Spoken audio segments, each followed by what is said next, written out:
going back to the time, to the season, the value of time, the value of moments. 2023, although it was a good year, it was also a very difficult year. A lot of things happened. People that were close, teammates, business partners, good friends, had some serious health issues. We had some losses, things like that. Right. And obviously all the money in the world couldn't fix that. So, how, maybe a little reflection on how the value of the moment, the value of taking in interactions and times. A lot of times we take that for granted. I know for years I took it for granted. It's like, oh yeah, it's another gathering, it's another this, it's whatever. Did that maybe magnify the value of those moments and those friendships? Yeah, so you're talking about just everything, like, it makes you kind of notice. Yeah. And there's a couple pieces to it. So the first off is, so for example, when Crystal was sick, which is my best friend outside of, Ronnie and family. Mm-hmm. So the first thing was, I was dealing with that, and then at the same time, a close family friend, like we consider family, went through surgery, right? Mm-hmm. So Ronnie for 2 months maybe 3 months was in Seattle. Right. And I was here. Right. And then I was for 2.5 months in Texas. Mm-hmm. Right. And I don't remember if I think she was home at that point. And so between the two, that was like 5 months that we were actually apart. Uh-huh. Which would be the first time in years ever, yeah. Right. Which it's interesting because it didn't seem like 5 months. I guess because there was so much going on, mm-hmm. and we talked so much, anyways. But the first thing that she had even brought up was the fact that we have the option, like, to just be gone. Mm-hmm. For me, I sat in the ICU for 2.5 months. Mm-hmm. Didn't go to work a single day. Obviously I don't have a job, but I didn't go to work a single day. Like most people, you can't do it. I mean, right.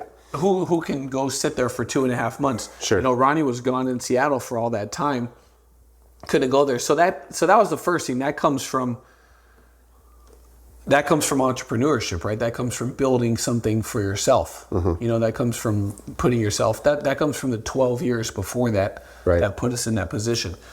But the other thing, is it makes you realize that, like when Crystal passed away, she was 32. Uh-huh. It makes you realize that life is short. And, at the end of life blows by so fast. But at the end of life, everything stops.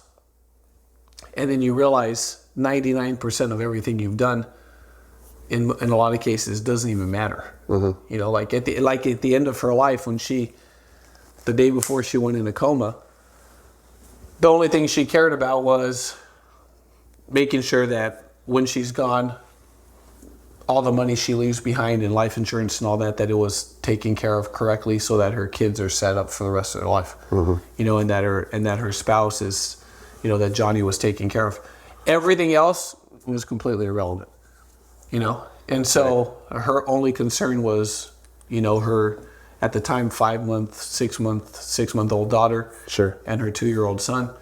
And then, you just realize that, I think I got a different perspective from it now, which is that if it's not going to matter in, 2 weeks or 2 months or 2 years, and then I'm not going to let it matter for more than 2 minutes now. Because we spend so much time worrying about stuff that in the big picture really is irrelevant. Right. Isn't it kind of sad, though, that it takes, for a lot of people, that was an extreme case, but a lot of people spend so much energy on stuff that really, if you were in that situation, all of a sudden it'd be like, who cares? I can't worry about that right now. Right. It's kind of sad. Don't you see this a lot where everyone is just spending so much stress, anxiety? We hear so much about anxiety today. And most of the stuff they're anxious about isn't even happening, right? People are just literally driving themselves crazy about all kinds of things they can't control and really isn't that important. Yeah. No, and the sad part of it is that so much of it, if you think about where we spend most of our life, we spend most of our life at our job, right? Our career. And then we spend most of our time, dealing with stuff that is day in, day out stuff, but really in the grand scheme of things, like at the end of life, it's not that important. Yeah. Like someone being upset with me. I'm like, okay, that matters, but then we turn it into something that it's not. Like a simple conversation would probably fix it in most cases. But we don't have a simple conversation. It's more fun, and it's easier for us to just ignore it. And then it carries over and carries over and carries over. And then, I saw it even with Crystal. All these people who, they're all at the funeral. Yeah. Right? But they probably had something they were upset about before. And then you get to the funeral, you realize it wasn't relevant. And now you're just upset that you never fixed things. And that's how things were when someone passed away. Things were never resolved. And so there's just so much stuff that doesn't matter. And then the money thing's a big part of it. Right. The money thing's a big part in the sense that the saddest thing to me is that most people have a ton of stuff they would really want to do in their ideal life that they would want to do, they would want to experience, they would want to be able to create as an experience for someone else. Yeah.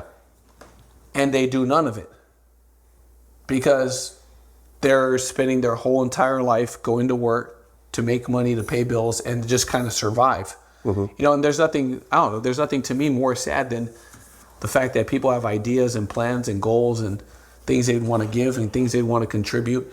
If everyone had a mission or a nonprofit or some sort of philanthropy opportunity to give, they would, right? But we're just in survival mode trying to survive. Yeah. We just miss out on like everything, so much that life has to offer because we never really get past just surviving, Right.